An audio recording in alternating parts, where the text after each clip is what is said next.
नमस्ते सदावत्सले मातृभूमि।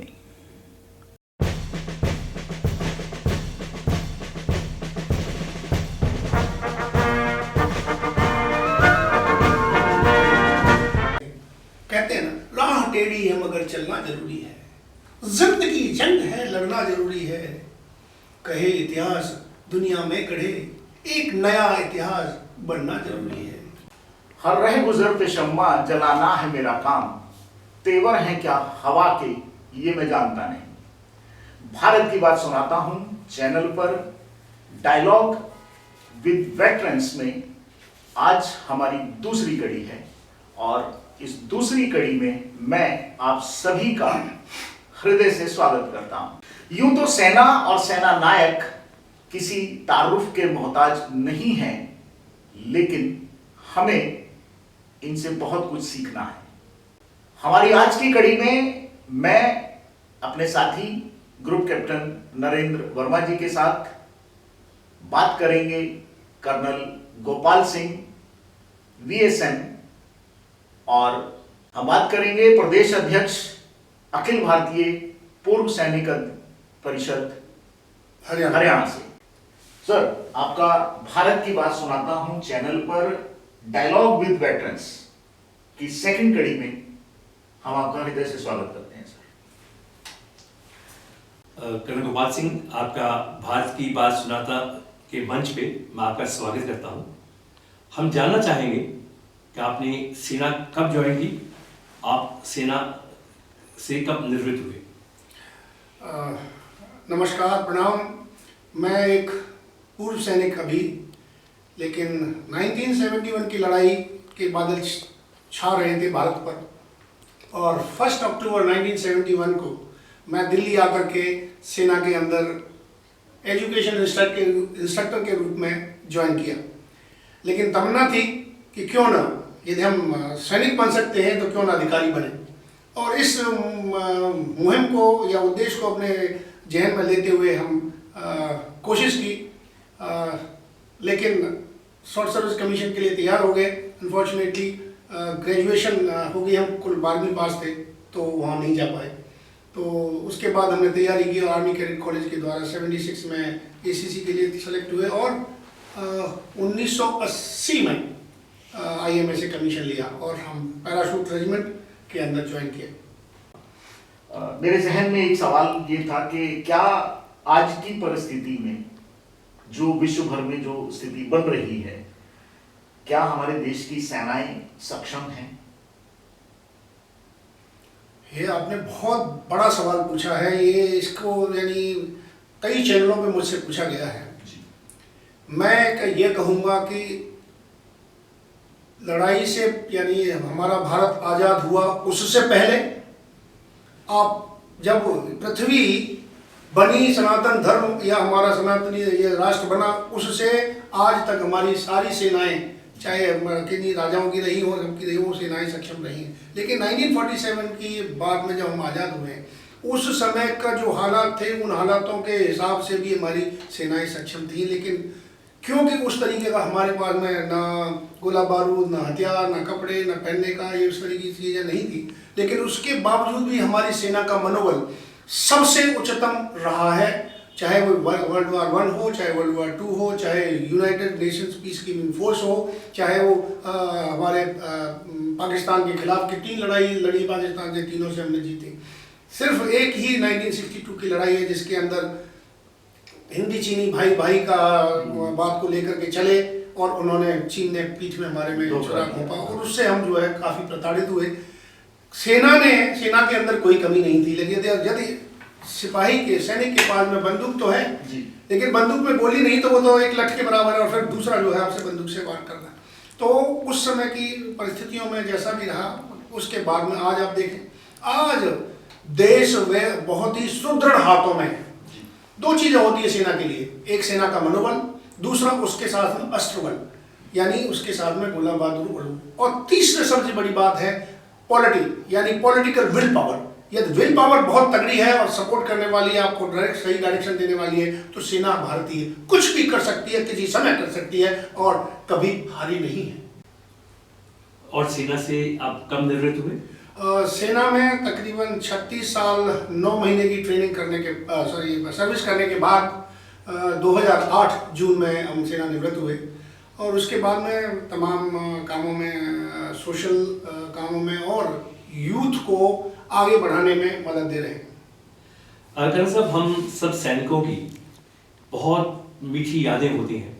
सेवा काल में बहुत ऐसे अनुभव होते हैं जो हमारी कहीं आत्मा के अंदर छू जाते हैं। कोई आपका ऐसा एक्सपीरियंस जो आप हमसे शेयर करना चाहें? देखिए, 36.5 साल या 37 साल की सर्विस आप समझे बहुत बड़ी सर्विस होती है। उसके अंदर तमाम ऐसी हमारी घटनाएं सामने आई हैं जो दिल को छूने वाली हैं और ज़िंदगी भर हमारे साथ में रहेंगी।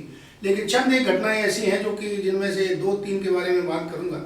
एक तो श्रीलंका के अंदर जब मुझे एक टास्क दिया गया था 40 से ज़्यादा मिलिटेंट्स को घेर करके उनको मारने का, तो उसको हमने जो है एवॉइड किया और वो मेरे दिमाग में आज तक है कि यदि छोटी सी गलती से गलती हो जाती तो दिन क्या होता, लेकिन बहुत अच्छा रहा। उसके बाद दूसरी बार मैं कहूँ, मैं एनसीसी में था दिल्ली में। उस वक्त तकरीबन 3 साल के दौरान 170 बच्चे जिनको मैंने अपने यहाँ पढ़ाने के बाद में वो सर्विस सिलेक्शन बोर्ड क्वालिफाई किए और एक यूनिक रिकॉर्ड जो है वो एनसीसी की 7 लड़कियाँ 22 सितंबर 2007 को एक साथ कमीशन प्राप्त हुए। वो एक बहुत बड़ा रिकॉर्ड है, मेरे दिल को छूने वाली बात है और शायद मैं जब तक रहूँगा तब तक वो यादें मेरे साथ में रहेंगी। सर, अभी हमारे जो डिस्कशन चल रहा है बहुत ही बढ़िया आपने उसको एक्सप्लेन किया सवालों का, बहुत बढ़िया। अभी तक की अगर हम परिस्थितियां देखें तो हमारे 2 दुश्मन हैं, पाकिस्तान और चाइना। अक्सर न्यूज़ में कई सालों से हम देखते आए हैं कि पाकिस्तान बॉर्डर पर छुटपुट फायरिंग शेलिंग होती रहती है, चाइना बॉर्डर पे ऐसा नहीं होता। लेकिन जो परिस्थितियां बनती हैं, जिस हिसाब से चाइना एक्सपेंशन कर रहा है अपना, उन सब बातों को मद्देनजर रखते हुए अगर ऐसी स्थिति बनती है देश में कि चाइना और पाकिस्तान दोनों से हमें जंग लड़नी पड़ी, उस स्थिति में हम अपने आप को कहाँ देखते हैं? देखिए, आगे मैं फिर थोड़ा पीछे जाता हूँ जी, कि क्या हमारी तैयारी थी उस वक्त के चाइना से लड़ाई लड़ने की? तैयारी थी नहीं, क्योंकि हम तो भाई भाई की बात कर रहे थे। लेकिन आज वो नहीं है। आज भारत बदला हुआ देश है। आज भारत की सेनाएं हर तरीके से सक्षम हैं। पाकिस्तान की इकोनॉमी उसको 2 रोटी खाने के लिए कटोरा लेकर के घूम रहा है। पाकिस्तान हमसे क्या लड़ेगा और क्यों लड़ेगा? ये छुटपुट प्रॉक्सी वार क्यों हो रहा है? कारण यही है कि वो आमने सामने की लड़ाई नहीं लड़ सकता, ठीक है। और वो आमने सामने की लड़ाई नहीं लड़ सकता तो वो प्रॉक्सी वार के और उस वजह से बाकी जो देश हैं, खास तौर से हम कहेंगे अमेरिका उनको सपोर्ट करता था, चाइना उसको सपोर्ट करता। चाइना का भी एक बहुत बड़ा उद्देश्य इकोनॉमिक यानी फ्रंट है कि भाई पाकिस्तान को भारत को पाकिस्तान के साथ में भिड़ाते रहो और अपना काम करते रहो। आज वो स्थिति चाइना की नहीं है। जो पिछले 2.5 साल के अंदर जो परिवर्तन आया है वायरल जो कोविड-19 के बाद, चाइना की स्थिति काफ़ी बद से बदतर होती जा रही है। इकोनॉमी भी उनकी डाउन जा रही है। उसके अलावा अब वो ये नहीं कि उधर ताइवान में लड़ना चाहता है, चाइना ताइवान को अपने हाथ में लेना चाहता है। क्या वो भारत के साथ में भी लड़ेगा? नहीं। यदि ये लड़ेगा तो वो मुंह की खाएगा। रही बात कि 2025 तक, जैसा मेरा अनुमान है, मेरा विचार है, मैं कई जगह बोल रहा हूँ, जो शायद अब तक मैंने कहा है तकरीबन 95% वो सही भी होता है कि 2025 तक पीओके आपके साथ में होगा। पाकिस्तान ऑक्यूपाइड जम्मू एंड कश्मीर, जिसको हमारा भाग था वो, क्योंकि वहाँ पर अपराइजिंग हो रही है। पाकिस्तान के लोग जो है यानी उनकी सेनाएं और जो सारी जो है वो उनको प्रताड़ना दे रही है। ह्यूमन राइट्स बहुत ज़्यादा वायलेशंस हो रहे हैं और बार बार वो हमारे ऊपर सैंक्शन लगाता है। आप कल की न्यूज़ देखेंगे तो वहाँ पे पाकिस्तान के अंदर वो टर्मोइल है, लोग जो है त्राई कर रहे हैं। क्यों? क्योंकि हाथ खाने के लिए है नहीं। और इतना भ्रष्टाचार विश्व के अंदर यदि आज है तो पाकिस्तान नंबर 1 पर है। वो हमसे लड़ेगा और ये लड़ता भी है तो उसको आप देखिएगा क्या हाल होता है। भारत की सेना, उनका मनोबल हर तरीके से टॉप रहा है। और यदि हमारे पास में हथियार भी नहीं होते, आपने एक खुखरी से 10-10 लोगों को मारने वाले लोग हैं हमारे यहाँ। बिल्कुल। यदि एक कमांडो हमारा स्पेशल फोर्स का एक ऐसे हाथ मारे तो उसका गर्दन निकाल के बाहर फेंक देता है। चाहे इसलिए चीन पहले तो भारत से अभी करने की कोशिश नहीं करेगा, यदि करता है तो ये उसके लिए बहुत बड़ा मिस एडवेंचर होगा। कर्नल साहब, सेना के सर्विस के टाइम और उसके बाद भी आपने देश की समस्याओं और चीज़ों को समझा होगा। आज की परिस्थितियों में आप क्या समझते हैं कि देश की सबसे बड़ी समस्या क्या है? देखिए, यदि हम आज की पूरे न केवल भारत, पूरे विश्व की परिप्रेक्ष्य को लेकर के चलें तो सबसे बड़ी विश्व की समस्या है पॉपुलेशन, यानी जनसंख्या। और उसके साथ में यदि हम दूसरे वाले को लें तो वो है टेररिज्म, यानी आतंकवाद। इससे पूरा विश्व जूझ रहा है और जनसंख्या जिस प्रकार से एक्सप्लोजन हो रहा है, उस जनसंख्या को नियंत्रण करने की बहुत ज़रूरी आवश्यकता है। और ख़ास तौर से दो राष्ट्र, एक चीन और एक दूसरा भारत। और भारत के अंदर भी यदि मैं कहूँ कि जनसंख्या का जो एक ध्रुवीकरण हो रहा है वो बहुत ही खतरनाक है। क्योंकि आप देखेंगे हर दूसरे कहीं, जिसकी मैं बात नहीं करना चाहता ओपनली, बट फैक्ट ये है कि कहाँ से आतंकवाद निकल करके आता है। वो ध्रुवीकरण जो है बहुत ही हमारे न केवल भारतवर्ष के लिए, पूरे विश्व के लिए खतरनाक है। भारत की बात सुनाता हूँ चैनल पर आज हम डायलॉग विद वेटरन्स में कर्नल गोपाल सिंह जी से बहुत ही शानदार बातें कर रहे हैं।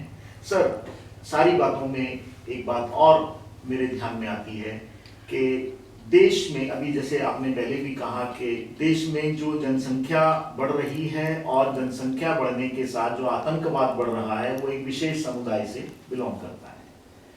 हालात इस तरह के भी बनते दिख रहे हैं देश में कि आने वाले समय में अगर कहीं गृह युद्ध की स्थिति भी बनती दिख रही है। क्या अगर हमें 3 फ्रंट पे लड़ना पड़ा, क्या हम अंदर संभालेंगे या बाहर? देखिए, आपने बहुत बड़ा सवाल कहा है। मैं बार बार कहता हूँ 3 फ्रंट नहीं, 2.5 फ्रंट। 3 फ्रंट का तो मामला बहुत बड़ा विचित्र हो जाएगा, क्योंकि आपको आंतरिक लड़ाई बहुत कठिन है, बाहर की लड़ाई है। लेकिन क्या आप नहीं समझ रहे हैं कि आज के दिन जो 2014 में स्थिति थी वो आज नहीं है। आज बहुत परिवर्तन हो चुका है। जो लोग रोजाना बलात्कार, मर्डर, फायरिंग, जो तमाम तरह टेररिस्ट एक्टिविटीज़, तमाम उनके ऊपर यानी अटैक हुआ करते थे, वो सारे विदेशी या प्रोत्साहित किए हुए हमारे यहाँ के होते थे। तो जो लोग देशद्रोही हैं, जिनको मैं कहूँगा कि देश के अंदर छुपे हुए भेड़िए हैं, वो कब आगे आएंगे उनका सारे लोगों का तकरीबन आइडेंटिफिकेशन हो चुका है। पहले नहीं था। पहले कहाँ से सपोर्ट मिलती थी, कैसे सपोर्ट मिलती थी, इस बात को हम सभी जानते हैं। और अभी भी कोई भी टेररिस्ट एक्टिविटी तब तक नहीं होगी जब तक उसको उस देश की जनता का सपोर्ट नहीं होगा, या उसका पॉलिटिकल सपोर्ट नहीं होगा, या किसी और तरीके से सपोर्ट नहीं होगा। 3 चीज़ें बहुत ज़रूरी हैं मिलिटेंसी को आगे रखने के लिए। एक तो उनको ट्रेनिंग, उनको सामान, तीसरा जहां आप वो कार्य कर रहे हैं वहां पर सपोर्ट। जब तक ये मिलती रहेगी तब तक जरूर होगा। रही बात आपने जो सवाल किया कि क्या हम इस यानी अंतर्युद्ध होगा हमारा, होगा तो इस वक्त कम से कम 60 लाख पूर्व सैनिक है ऑल ओवर।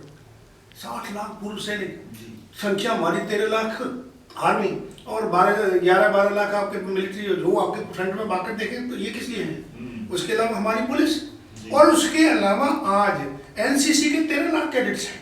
13 लाख यानी सॉलिड फोर्स हमारे पास में।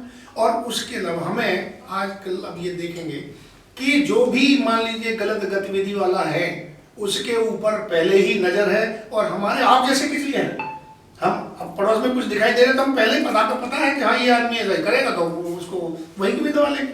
सो आंतरिक स्थिति, क्योंकि सभी सबसे बड़ी आंतरिक स्थिति कब होती है कि यदि कोई आदमी भूखा मर रहा है, उसको काम नहीं मिल रहा, उसको नौकरी नहीं मिल रही, वो उसको सिवाय उकसाने के, यदि उकसाए नहीं तो आज पिछले 2.5 साल से 88 करोड़ को ये सरकार भोजन दे रही है।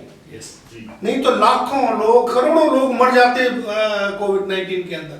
ये ऐसी सरकार है, इस देश के ऐसे लोग हैं जो न केवल कोई जात पात किसी चीज का भेदभाव नहीं, सबको लेते हुए सबको बराबर इंजेक्शन दिया, भैया तेरे को भी लगेगा तो तू भी ये मारेगा तो हमारे भी नुकसान हो, सबको बराबर देखते हुए आज भी दे रहे हैं। क्यों? इसलिए कि हर एक के अंदर वो भावना जागृत हो, देश प्रेम की, राष्ट्रवाद की, राष्ट्र प्रेम की, जिससे कि राष्ट्र सर्वोपरि है। यदि ये भारत का टुकड़ा आपके पास में है, ये भारत माँ जिसको माँ कहते हैं। करण साहब, आपने देश की सीमाओं पर और सेना की यूनिट्स में रहकर बहुत बारीकी से सैनिक प्रणाली को देखा है। अब रिटायरमेंट के बाद सामाजिक क्षेत्र में काम कर रहे हैं। एक नागरिक के रूप में सामाजिक चेतना और राष्ट्रीय चेतना के लिए आप कहाँ कार्यरत हैं और क्या कार्य कर रहे हैं? ये आपने मेरे मन की बात कही है। जो मैं कर रहा हूँ एक्चुअली वो यही है कि सबसे पहले राष्ट्र की सबसे बड़ी धरोहर है हमारा युवा वर्ग। उस युवा वर्ग को, युवाओं को प्रोत्साहित करना, समाज के प्रति, देश के प्रति, राष्ट्र के प्रति, राष्ट्र प्रेम और राज्य प्रेम दोनों को लेकर के यदि हम चलेंगे तो दोनों की, उसके लिए मैं स्कूल्स, कॉलेजेस, यूनिवर्सिटीज में जा करके उनको प्रोत्साहित करता हूँ, उनको देश प्रेम, राष्ट्रभक्ति की बात बताता हूँ। देश और राष्ट्र के लिए एक कोई आप कुछ संदेश देना चाहेंगे?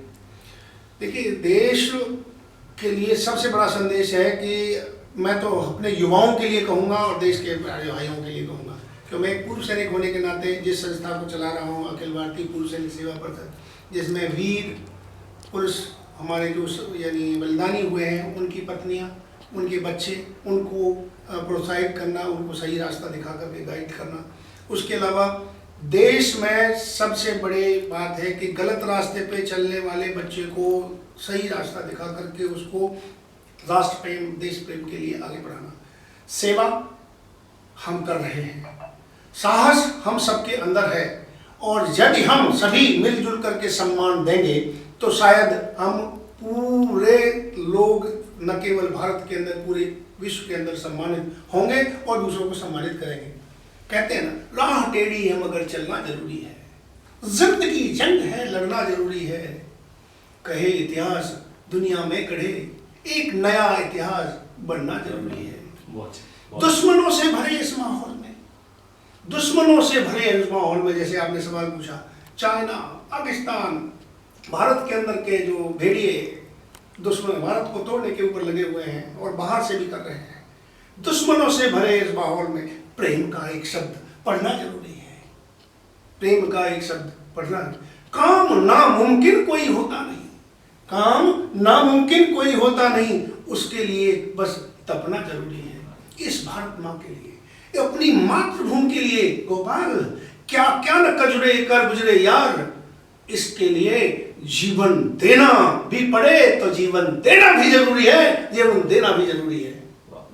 बहुत बढ़िया। भारत की बात सुनाताओं का जो हमारा चैनल है, हम प्रयासरत हैं कि राष्ट्रीय चेतना और सामाजिक जागृति के लिए हम कुछ काम कर सकें, और हमें पूरा विश्वास है कि आपका संदेश उसी काम में हमारा सहयोग करेगा और हम एक राष्ट्रीय चेतना के लिए एक मील का पत्थर साबित होंगे। बहुत बहुत धन्यवाद। बहुत बहुत धन्यवाद आपका। जय हिंद, जय भारत। जय भारत। दोस्तों, मेरा प्रयास अगर पसंद आए तो वीडियो को शेयर जरूर करिएगा, क्योंकि शेयर करने से खुशियां बढ़ती हैं। भारत की बात सुनाता हूं चैनल पर डायलॉग विद वेटरन्स में आपके कमेंट्स के इंतजार में। आपके कमेंट्स हमारा उत्साहवर्धन करते हैं। आपका सहयोग के लिए हम आभारी हैं। धन्यवाद, नमस्कार, जय हिंद।